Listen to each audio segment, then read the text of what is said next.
Okay, well, here we are. The biggest mistake by GW in 10th edition. It's a hot take. Yeah. I, All right. So, arguably, the biggest mistake so far this edition, almost everyone agrees, was Eldar at the very beginning when they were on Index. They had to nerf them like 3 times in a row before people kind of said they were reasonable. And with the kind of consistent progression of power level throughout any edition, Eldar have gotten some of their stuff back as far as points and things like that. So, arguably, maybe some of those were appropriate at the time, but there would be too much now. But most people would agree that's the biggest mistake this edition so far, as far as balance is concerned. But over this last week, we've gotten a ton of balance changes and core rule changes for factions. Like Genestealer cults kind of reworked their main ability, and this all came with points balances as well, things like that. So the big one, in my opinion, is this change to Oath. It does a bunch of little things that are all problematic, in my opinion. There are other things that stack with it that I think are meta changing, which is why I think this might be one of the biggest mistakes they've made thus far. But as much as those other things I'll give examples of, arguably those other issues could be addressed. I think the root of the problem is Oath of the Moment. So the main change, as you can see here, was they gave an additional +1 to wound for Space Marines as long as you're not one of these 5 chapters. This in itself is imbalancing Space Marines internally. So I'm going to start with the biggest issue here is if this was true, let's say I'm playing Deathwatch. Well, I gain access to a couple of cool data sheets. I lose access to several data sheets. That was supposed to be the internal balance. But now that you have this +1 to wound, the minute I take Deathwatch, well, now all of the generic units that I'm taking, like, let's say a Vindicator or Outrider unit or things like that, I am paying 175 points for a Vindicator, but you're paying 175 points for a Vindicator that basically wounds on 2s all the time against like everything but a Monolith. My Vindicator only wounds on 3s every time, and we're all supposed to just pretend that that's an appropriate point value, when the reality is one of us is paying too much or one of us is not paying enough.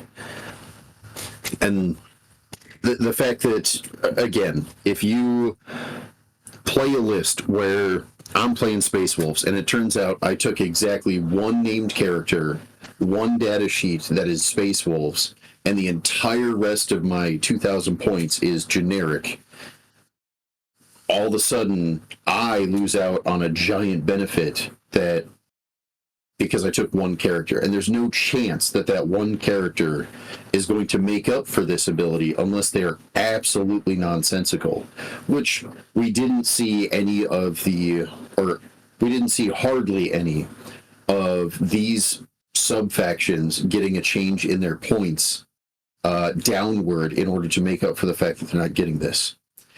Yes, there's a level of generic Space Marines were supposed to get a buff, and this is their buff, but I think this is way too far because it imbalances Space Marines as a whole internally. So, as a question, how many, besides like named characters, how many units are specifically one of these 5 chapter keywords? I mean, I know like Dark Angel Terminators are specific. Yep. Blood Angels have a couple specific units like Sanguinary Guard.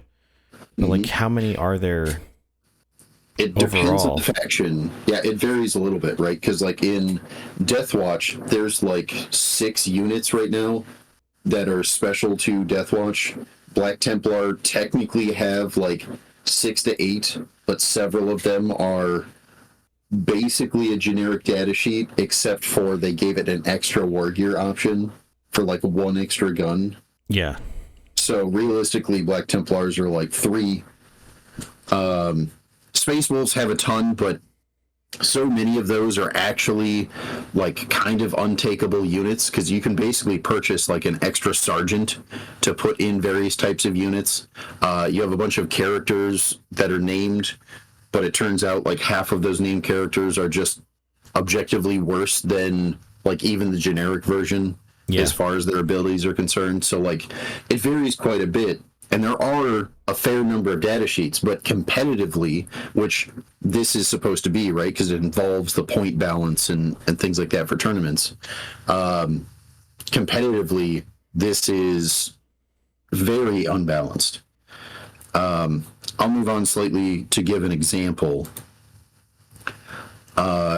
There were several changes to specific data sheets, one being generic intercessors. They basically doubled the number of shots that they get. They're not allowed to split fire, but also that's fine. Like, nobody was really split firing with regular intercessors anyway, unless it was like to finish off one guardsman or like, you know, the runt herder from a Grot squad sort of thing. So this is really good. However, while there was other units like Infernus that got a direct buff, almost everyone was charged for that buff they got. So they didn't actually make Space Marines any better per se, they just made them more elitist. So like Infernus got a bonus to their AP for their flamer weapons. Well, that's great. But now you're paying an extra, 2 points a model-ish. So like, did you really get a buff or did they just make you more elitist? And arguably, they made you more elitist. Guilliman saw a pretty massive change. He gets 2 abilities instead of 1 on his Primarch abilities. If I'm being real honest, I think this was kind of necessary because Guilliman felt a little underwhelming for being a Primarch.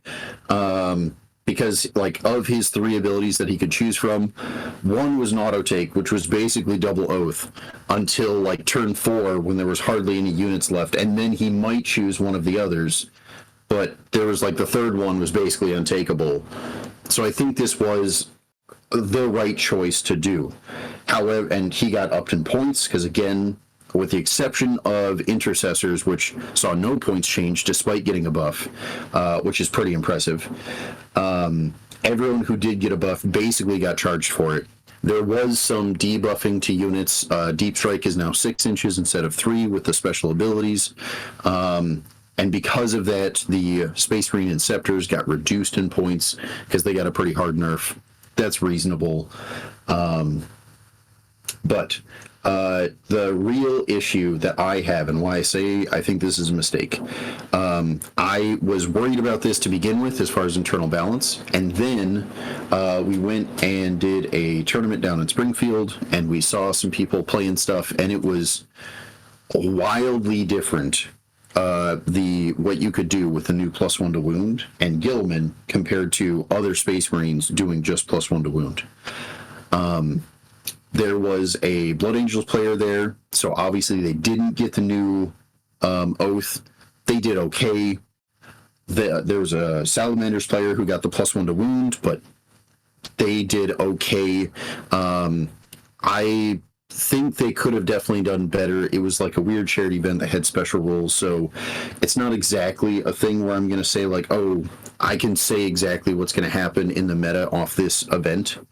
But the thing that was the scariest is I played against the Salamanders player with the new +1 to wound, and it was very scary, very reasonable.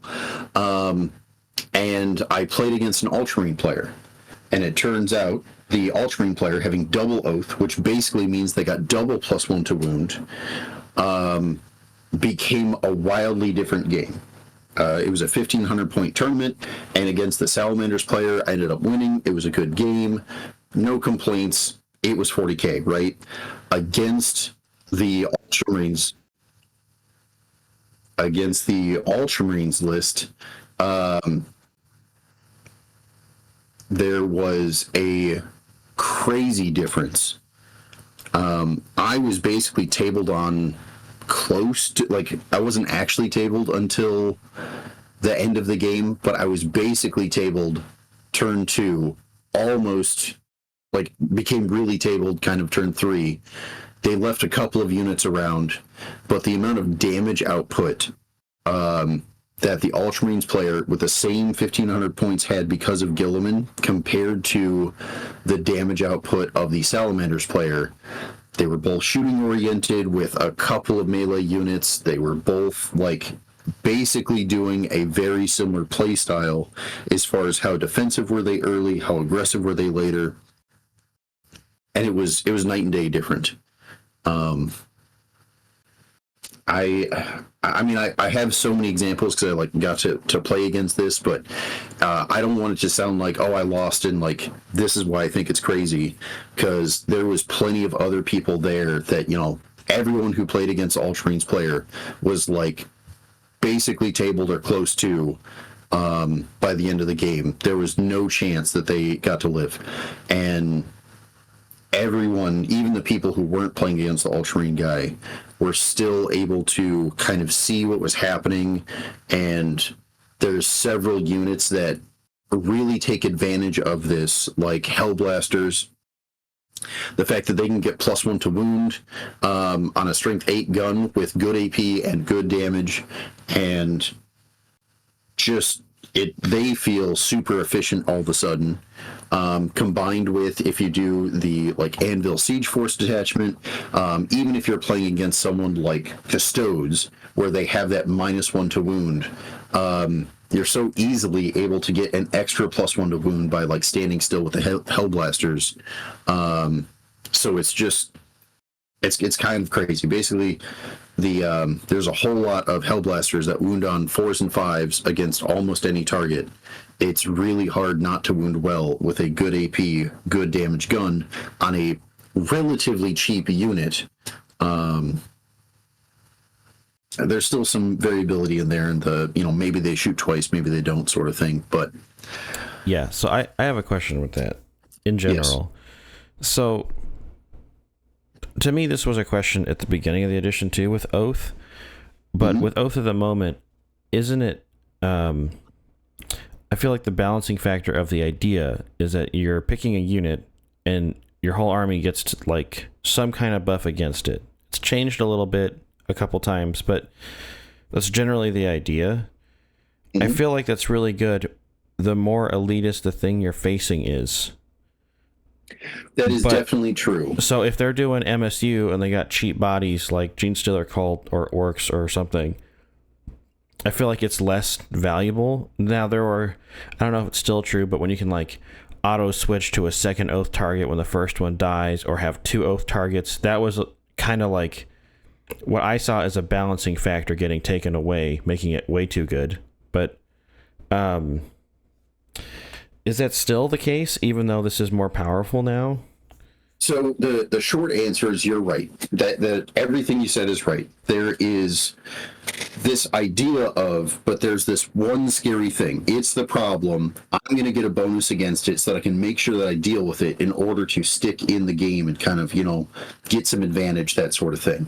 That's the idea behind Oath. It's great. No complaints. However, when you have double Oath, or back-to-back Oath, that sort of thing. There's a couple of ways to do it.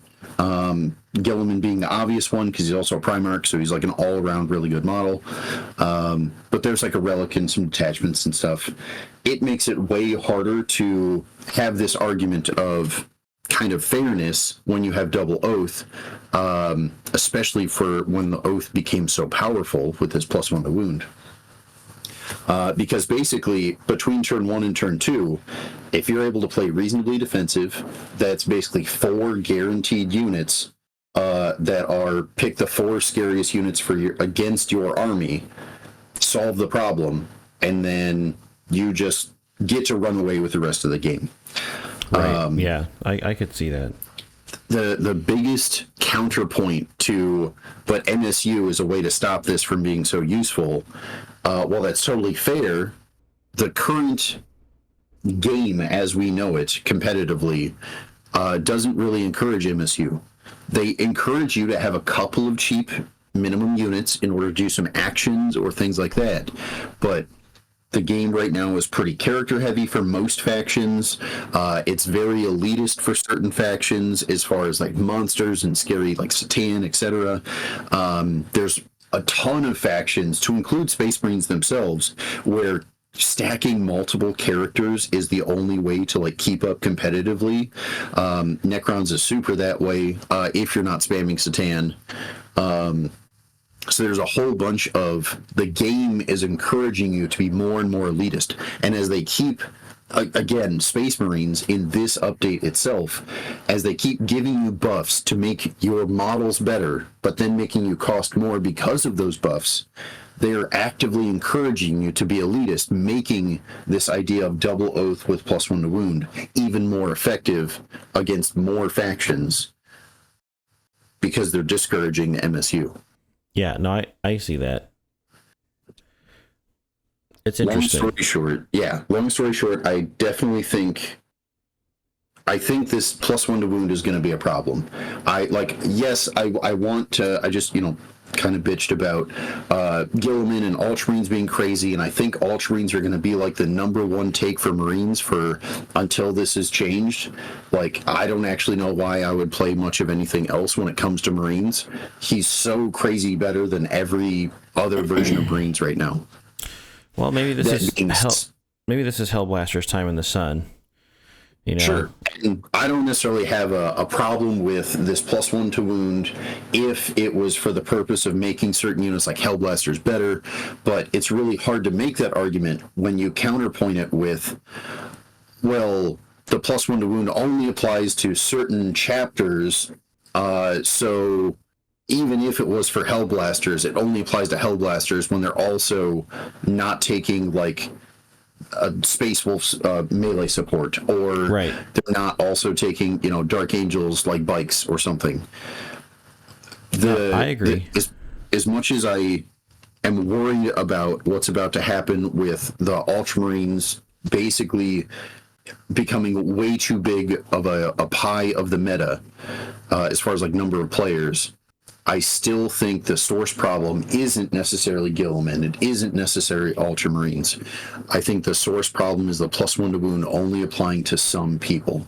Yeah. Guilliman got upped in points for the fact that he gets to select 2 abilities.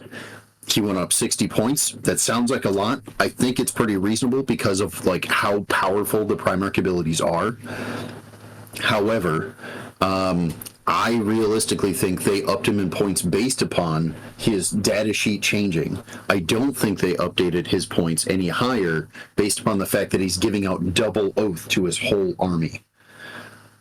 Yeah. He is arguably, like, you could up him to 400 points, which is like another 75 points, and he's arguably still takeable. There's no reason why Guilliman or Lion as like human Primarchs should ever be more expensive than some of the Chaos Primarchs, because in addition to all the crazy Primarch abilities, all the Chaos Primarchs are also way higher toughness and wounds and like fly way faster, and they're like these giant monsters. Mortarion should always be more expensive than Guilliman. And right now, if you upped Guilliman to be more expensive than Mortarion, I would still take him. Yeah, well, it's just I get it. It's funny because to me, I still feel like Ghazghkull's too expensive, but it's mostly a durability problem. Yeah. Ghazghkull, they didn't give him the Primarch ability that they've given to basically every other Primarch or Primarch equivalent, which is if you're within 3 inches of a friendly, you get Lone Op. Instead, they basically said he could leader a unit, which arguably has its benefits, right? He can buff the unit he's leading, and he has some like damage breaks attached to him. Yeah, he's not like objectively bad. It's just that like, it's interesting how resilient a lot of the Primarchs are, but that also means, which is, I think it's totally fine. It's just funny because these kind of buffs and changes, it always like makes or breaks whether people bring the Primarch units at all. So yeah, I totally see that no, Gilliman's going to be the answer for a minute, but that also means you're not going to see however many other, because it's kind of like one of the biggest ones that I see fluctuate is like Magnus. You're either always taking him or never taking him. There's like no in between ever. Yeah, and it's something as big as him with some of his abilities. It gets hard to balance, and I like in GW's defense, I understand that it can be hard to balance when they have so many moving parts. I acknowledge that. Gilliman gets to be extra crazy because not only is he giving double oath, but when you give him blown up, and the fact that he has a come back after dying rule, basically that means that you can't shoot him turn 1 because of lone op, so he gets to kill 2 units for sure, no questions asked, because the double oath. Then you go to turn 2, he gets to kill another 2 units, but let's say you kill him in response. All right, well, that's fair. I've killed 4 units and he dies. Oh, but he comes back, which means I'm basically guaranteed another 2 units. Well, after he's easily cleaned up 6 units over the first 3 turns, and they're the scariest, most durable units, well, what do you have left? And the answer is Gilliman's still alive. You have to kill him a second time. Good luck. Yeah, this is why I need turn 1 charges. It's like... Yeah, you're right, because if you had a turn 1 charge and you were able to not only be mobile enough, but get through the lone op, charge him on turn 1, which means they weren't screening properly, which they could totally do, and then you still had enough power in that mobile unit to actually get the kill. Yeah. Well, now maybe you kill him, on turn 1, he comes back, he still kills 4 of your scariest units, no questions asked, but at least it's only 4 instead of 6. Like, is that still balanced? Yeah, I don't know. I'm not sure that it is, but there's not that many saving graces. I guess it's good that it's not indirect fire, because that would be a real pain in the butt. If I can be aggressive enough with an orc list, the part of that that's sad is that it turns it into like a coin flip. Mm-hmm. Like, we play it out, but it's not really played out. It's kind of decided by a coin flip at that point. Do I get the time to make an alpha strike, or do I just not get that time at all? I lose 4 more units. I don't have those units to lose. You know what I mean? Yeah. And so going back to some numbers here, again, what I think is super crazy about Gilliman is it's basically unstoppable. He gets to kill 6 units guaranteed, no problem, before you can basically turn this ability off. And it's not even like it turns it off. It just turns off the second one. Whereas a normal Marine player who's also getting the +1 to wound, let's say that every time he targets with an oath, that's a guaranteed kill. Well, over the course of the whole game, they get a maximum of 5 guaranteed kills. Gilliman's got 6 guaranteed, and that's only in the first half of the game. Yeah, it's pretty spooky. The other thing is, I guess they hate the snowflake chapters. I don't know what's going on, but yeah, I don't think they actually do. It's just that there's a very funny imbalance in the internal balance of all Space Marine chapters. Yep. Well, so they had a solid idea here, right? And I'm not saying that the idea of +1 to wound was right, but the idea of giving a buff to the non-snowflake chapters, I'm not opposed to.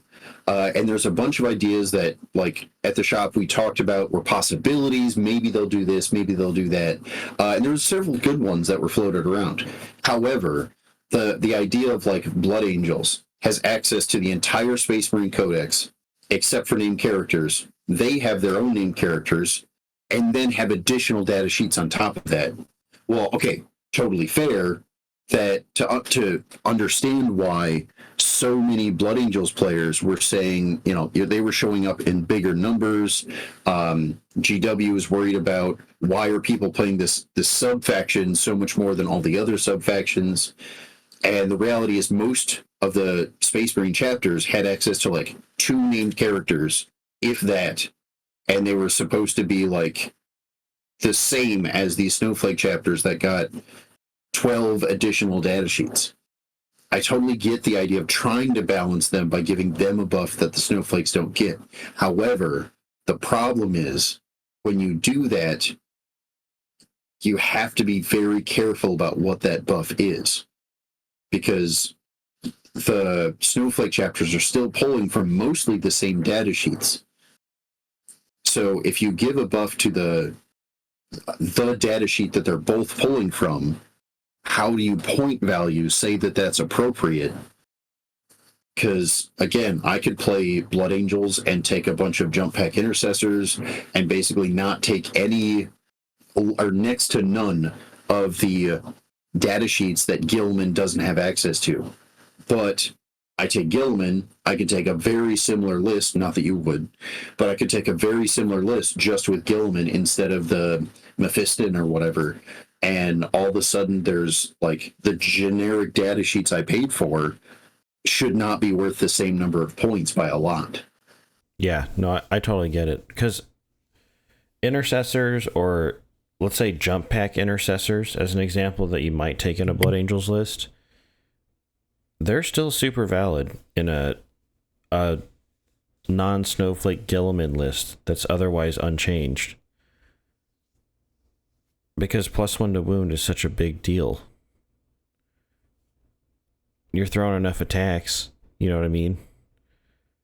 Yeah, and it's kind of crazy how powerful +1 to wound is. It used to be, back in Index way in the beginning, it was full rerolls to wound. And that was objectively crazy. They nerfed it to where it was just to hit reasonable. If the idea is +1 to wound is too much and full rerolls is also too much, but having neither isn't enough, if Oath is really the thing they want to mess with, which I wish it was something else, but let's say it is, reroll ones is like not as powerful as +1 to wound, but still is better than nothing. They have several options here. It's not like they couldn't do something else. I just think, again, this is a big step in one direction, and the fact that it imbalances Marines internally, in addition to imbalancing kind of the meta as a whole, I think this is a giant mistake, and I really hope they tone it down or find another avenue to do what it is they're trying to do. Yeah, we'll see how it shakes out. Anyway, thanks everybody for listening.